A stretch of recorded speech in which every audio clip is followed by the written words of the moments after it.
Hey guys, welcome.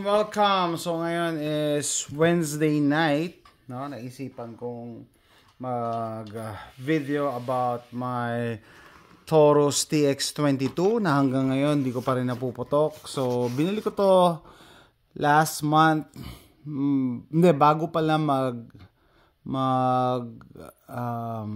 mag-November, I think. Kasi may promo yung Taurus. Pag bumili ka nito, may libreng 3 magazine tsaka isang bag. So, ngayon, December 20, wala pa rin yung rebate na yon. And according sa Taurus, may nagka-problema daw sila, kinulang sila ng supply nung bag. Okay, so sabi ko gagawin ko ng video, follow up sana to pagdating na ng bag. Kaso wala, hindi ko na mahintay.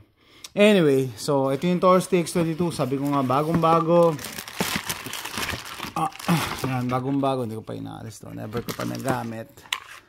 It came with safety check, no?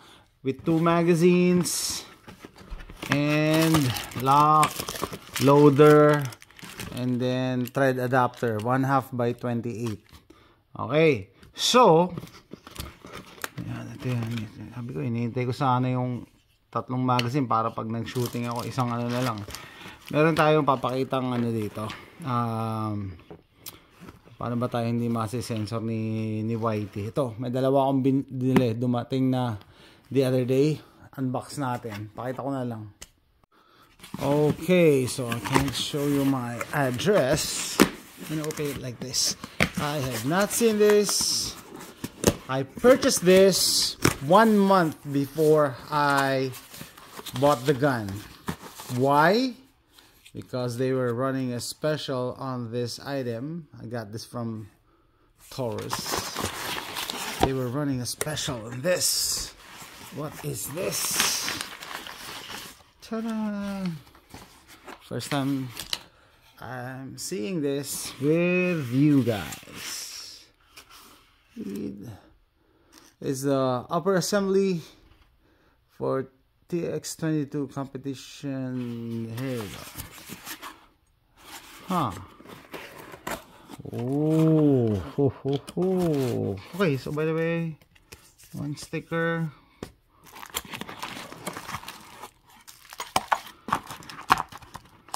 Got this for 149 credits. So what are these? Plates. Adapter plates. I don't know. What in the Taurus TX22? Is it the same? In my, when you buy a gun? Hold on, let me see.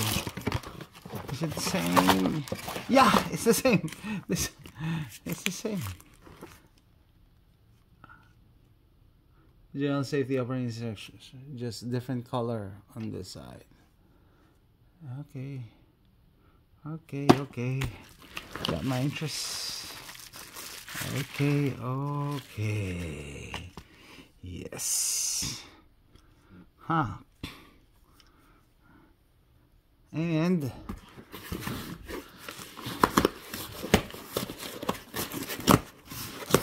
what is this? Huh.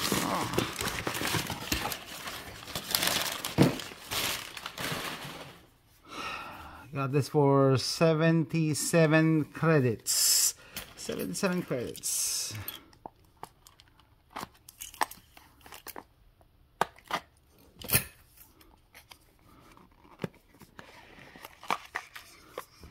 There you go.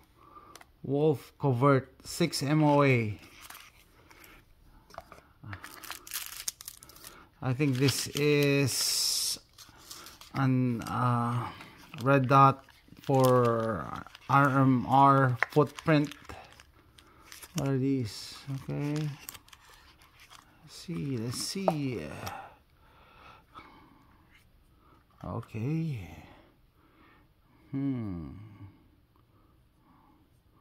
Okay, so per YouTube's policy, YouTube's anti-gun policy, we cannot change anything on video, but we'll just use the power of editing. Here you go. Okay guys, eto na yung finished product natin. Tabi ko muna itong mga to. Hindi ko na ginamit yung other plates. Ito, pang Picatinny plate, Picatinny rail, hindi na ginamit. And then, may kasama siyang mga different screws, no? Iba-ibang sukat. Okay, depende kasi kung saan mo ikakabit. Tapos, hindi ko na rin ginamit tong MOS plate adapter. I think sa mga Glock na ano, gagamitin yan. So, hindi ko na ginamit yan. Ito, battery. May extra pa siyang battery. Bago lang sa market to, ha. Yan, bago lang to sa market. CV Life, no? Murang brand lang to, pero yung features niya, and considering na ilalagay ko lang to sa 22, sa 22, na hindi gaanong ma-recoil. So, sabi ko, okay lang to. Okay lang siya. Plus, yung design ng Taurus TX22, kung follow kayo sa akin matagal na, sabi ko hindi ako big fan ng mga red dots sa pistol, no? Dahil na gumagalaw. Ito kasi hindi to gagalaw. Yung red dot naka-attach sa barrel, hindi sa slide. Yan, no? Hindi siya naka-attach. So, naka-steady lang siya. Meaning, less recoil para sa ano, no? Less yung alog. Tapos meron siyang shake awake technology, alam ko eh, no? Na pag nakasense siya ng movement, mag-activate siya. Pero yan, pag buhay ng red dot, pag turn on, press this side, the plus side. Alam mo kung makita niya. Yun. All the way. Red dot. 6 MOA, no? Mas malaki yung red dot niya compared sa mga 3 MOA. Okay? So, pagpatay, press nyo na yung other side. Aday.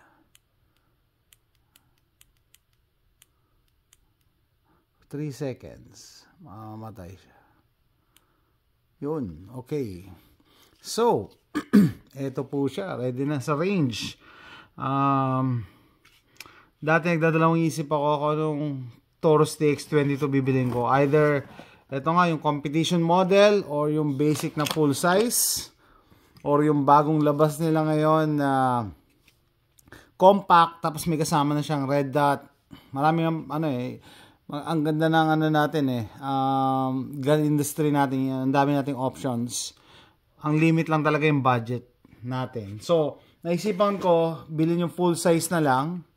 And then, bumili ako sa Taurus mismo ng conversion kit. Yan. And then, bumili ako ng sarili kong red dot.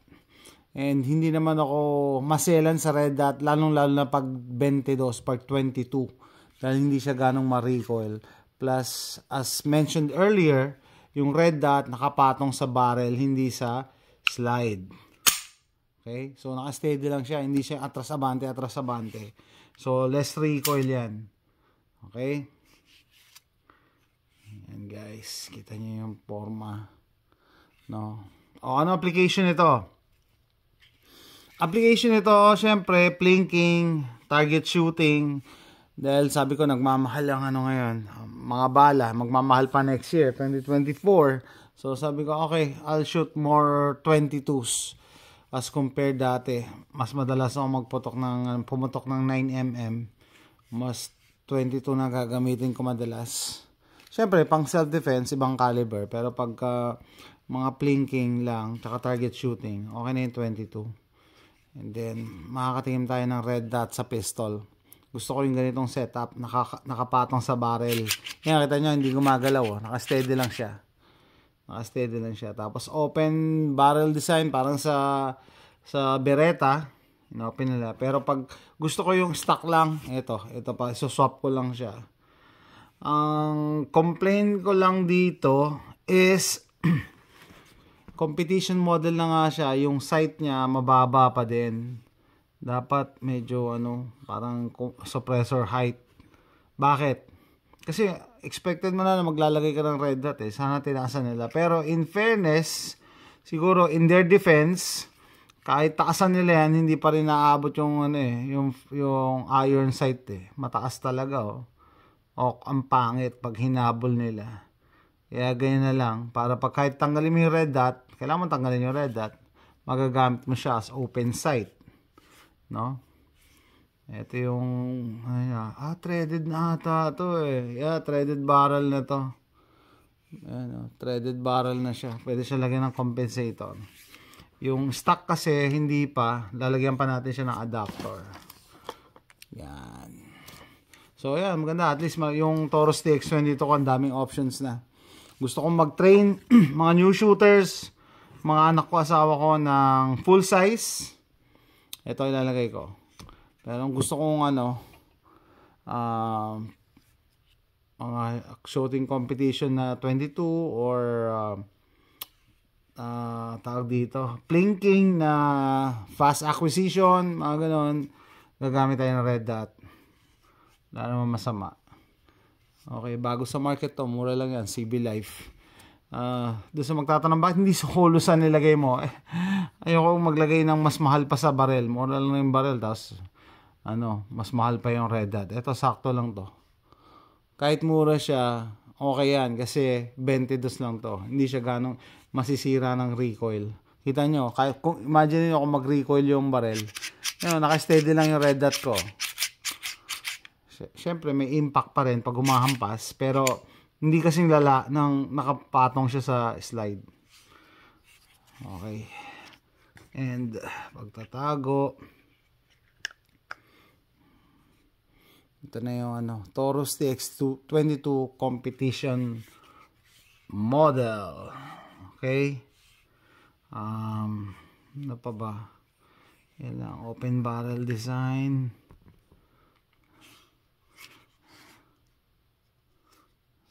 Hintay ko na lang talaga yung yung freebies ko sa Taurus tagal-tagal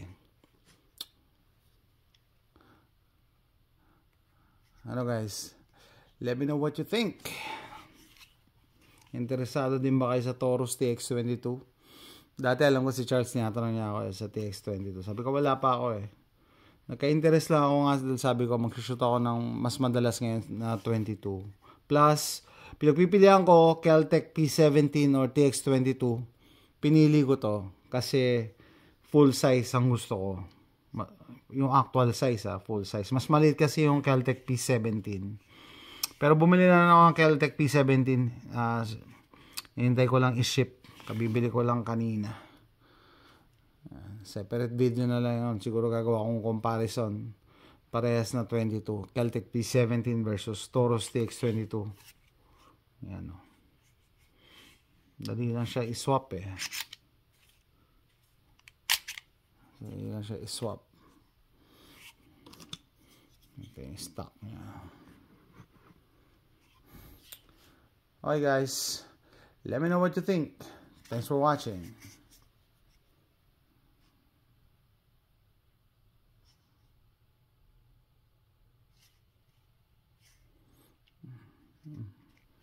By the way, gusto ko dito nilalagay yung battery. Yung sa Vortex kailangan mo pa siya tanggalin, lagay yung battery sa ilalim. Ito hindi na. Permanente mo na yan. Tanggalin mo lang dito. Ito, yung battery cap, battery cover. Anyway, bye!